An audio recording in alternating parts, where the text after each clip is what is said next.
As we continue our series highlighting the hardworking Black Hat, Airborne School students have progressed to their final test, jumping out of a C-130. Watch as we follow the Jump 2 around as she watches the sky. Move back expeditiously.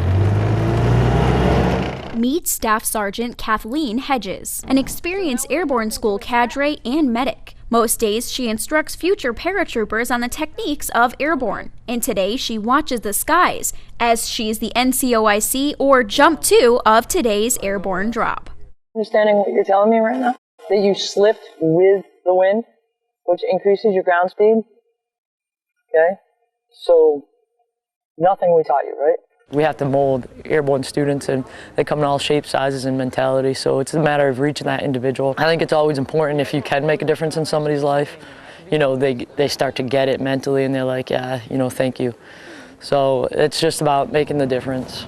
Hedges' afternoon is full as she inspects roadblocks, checks on students, and watches the skies for failed parachutes, a task in which she has zero tolerance for mistakes. Did you hit your head? No. Not really, anyway. You're not responding very well. I'm just asking you simple questions, giving you simple directives.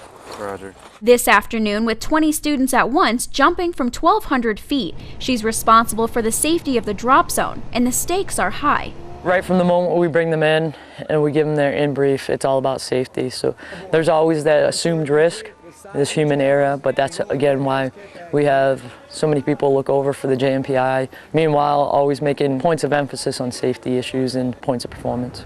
Even if she did everything right throughout the course and today, there are still 1,000 things that could go wrong. But it's rewarding when she gets to watch her students land safely on the drop zone. It's good at the end of the cycle when you know that you've actually been able to influence people, and it's like, hey, Sergeant Airborne, you know, when I was in the air, I just thought of the words that you kept on telling us, so it really helped me out when I took and executed my jumps. And so then you know that, like, you stuck with that person in order to do your job. Even if she does everything textbook, the worst could still happen, and when it does, she relies on the hope that the students listened. It's because the guy below him's too close, or he's too close to the guy below him, because there's that vacuum of air about 50 feet above your canopy. It's called stealing air, so that's what I look for.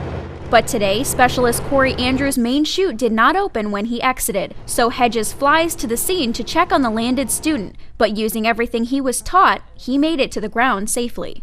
Yes, I did. They taught me well, and you know, it was just a twinge of like, oh my, but I knew the reserve would work, and I did what I was supposed to, and everything went well. Having some twist coming out of the aircraft is a normal thing. However, failure for the main canopy to inflate is very, very rare. His actions definitely saved his life. Everything he did was to the T, to doctrine, what we put out on textbook, allowing him to get up from this jump. Whether an airborne student will go on to the 82nd Airborne or whether they never jump again, the standards are exactly the same in Airborne School. And as always, expert Black Hats like Staff Sergeant Hedges will be on the ground and in the skies doing their best to train the Army's paratroopers and ensure they land safely every time. Nicole Randall, Fort Benning TV.